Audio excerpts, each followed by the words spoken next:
This is not breaking news. This is not a scandal. This is not about one person. This is about a line being crossed so quietly that most people never heard it snap. For decades, the system worked on an assumption that federal power moved through rules, through formulas, through law. That assumption is now unstable. Somewhere inside the machinery of government, a new idea has taken hold. That money is not a public obligation. It is a signal, a reward, or a warning. And once that idea exists, it doesn't need to be announced. It only needs to be tested. You don't see it at first. You feel it in delays, in freezes, in projects that suddenly stop breathing. If you want to understand what's happening now and why it matters to you no matter where you live, stay with me. Because this isn't about today's fight. It's about what happens when the system learns it can punish without saying so. And once that lesson is learned, it doesn't unlearn itself. What actually controls the system right now is not ideology, not speeches, not even legislation. It's uncertainty. Power has shifted toward whoever can introduce volatility without consequences. Whoever can pause a payment, delay a transfer, question whether something already promised will still arrive. That's the leverage.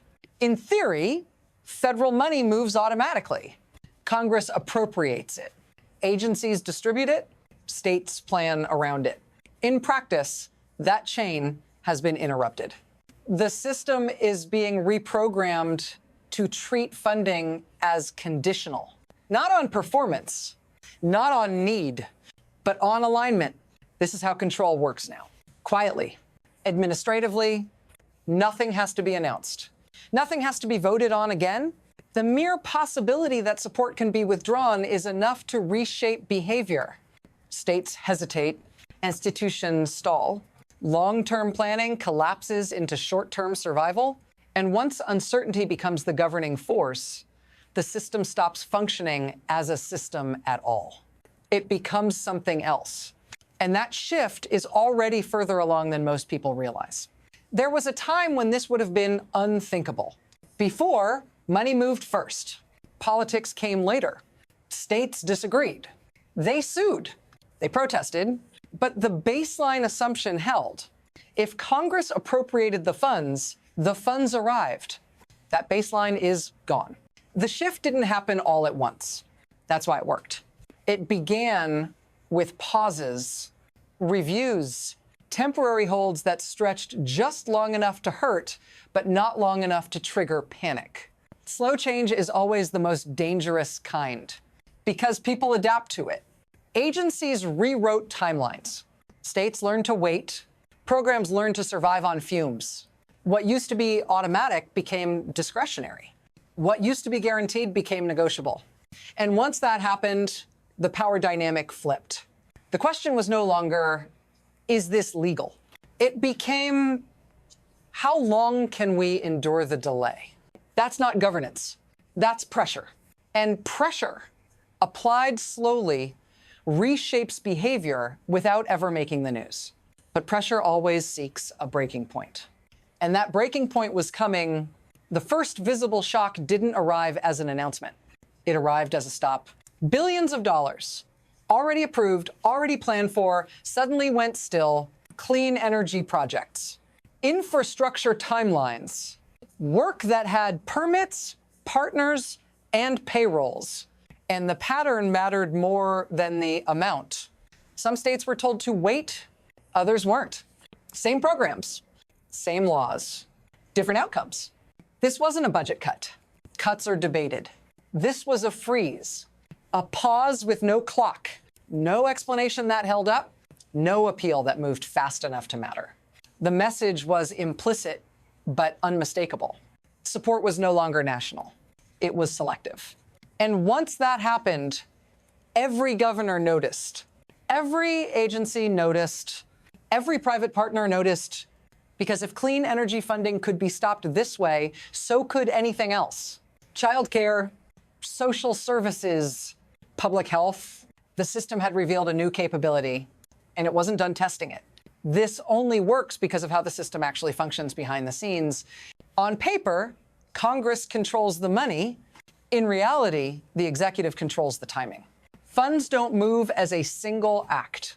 They move through certifications, approvals. Administrative gates most people never see. Each gate is an opportunity, not to say no, just to wait. And waiting is the mechanism. Delays don't look illegal at first. They look procedural. They sound technical. They arrive wrapped in language about review and compliance. But the effect is the same as a cut. Projects stall. States absorb the cost. Private partners take the risk. Who benefits is obvious. Control concentrates upward. Who absorbs the damage is quieter. Families. Local governments. Institutions built on predictability. And because the harm is distributed, it doesn't explode.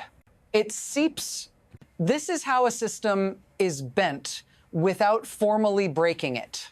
But bending has limits, because the more often this mechanism is used, the more visible it becomes. And once it's visible, someone eventually pushes back. Then it started happening faster. Pauses stacked, freezes overlapped, different programs, same result.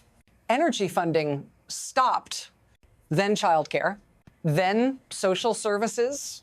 No long explanations, just notices, just silence. States scrambled, budgets broke, timelines collapsed, and suddenly the delays weren't quiet anymore. Courts stepped in, not cautiously, not politely.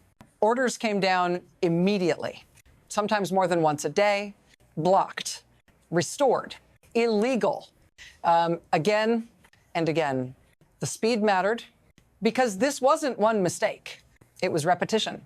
The system had crossed from ambiguity into pattern. And once a pattern is visible, it stops being deniable. What had been pressure turned into confrontation, not political, institutional.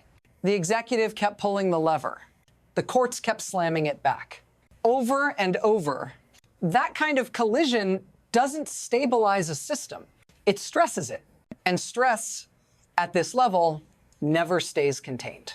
Here's where this stops being abstract. Because you don't experience this as a court ruling. You experience it as disruption. You experience it when childcare costs spike because funding didn't arrive on time. When a clinic delays services. When a project in your community goes quiet without warning. You are not told this is punishment. You are told it's procedural. But the effect lands the same. Plans you relied on become provisional. Safety nets develop gaps. Stability becomes conditional. And that changes how people behave. You delay decisions. You stop trusting timelines. You lower expectations. That's the real damage. Because once people internalize instability, the system doesn't need to coerce anymore. Compliance becomes anticipatory. This is how pressure scales. Not through force, through uncertainty that reaches into daily life. If you're still watching, it's because you can feel that shift already. And because you know this isn't finished yet. Because when systems learn they can do this, they rarely stop on their own. This doesn't stay contained within borders. Because capital watches everything, and it remembers volatility. When federal support becomes conditional, risk spreads outward. Investors hesitate. Projects demand higher returns. Some simply walk away. That's how domestic instability becomes a global signal. Energy markets notice when infrastructure projects can be stopped midstream. Public health systems notice when expertise is punished. Allies notice when courts are doing the governing work of the executive branch. This isn't just about credibility. It's about predictability. And predictability is the currency of modern power. Once it erodes, even temporarily, the effects cascade. Long-term planning shrinks. Partnerships shorten. Strategic commitments become provisional. What looks like an internal power struggle begins to distort everything it touches. And because the system is interconnected, no one gets to opt out. Not states, not institutions, not markets. The question stops being whether this is legal. It becomes whether the system can absorb the strain, and that question doesn't have a stable answer yet. From here, there are three paths. None of them are clean. The first is adjustment. The system absorbs the shock. Courts keep blocking. Congress keeps intervening. Agencies learn to route around instability. It works, but only by normalizing emergency governance. The second path is erosion. Nothing breaks all at once. Delays persist. Retaliation softens, but doesn't stop. States plan defensively. Institutions lower ambition. The law still exists, but it arrives late. That kind of system functions barely. The third path is rupture. The collisions accelerate. Court orders multiply. Funding freezes, ignore injunctions. Legislative checks fail to hold. At that point, the question is no longer who is right. It's who can enforce. And once enforcement becomes contested, every assumption underneath governance is suddenly negotiable. None of these paths are theoretical. Elements of all three are already visible. Which one dominates depends on what breaks first. Patience, credibility, or consent. And the system doesn't announce which path it has chosen. You only recognize it after you're already on it. There's a temptation at moments like this to look for reassurance, for guardrails, for proof that the system will correct itself automatically. But systems don't self-correct. People do, institutions do, or they don't. What makes this moment dangerous isn't any single decision. It's the precedent being rehearsed in real time. That federal power can be aimed, that obligation can become conditional. That punishment doesn't need to be declared to be effective.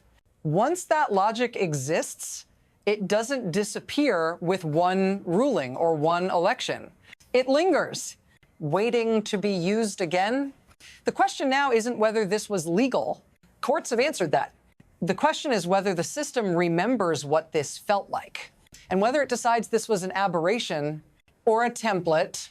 If you want to understand where this goes next, how this pressure escalates, how it mutates, and how quietly it can become permanent, you need to keep watching. Because the most important consequences of this moment haven't happened yet. They're still being set up.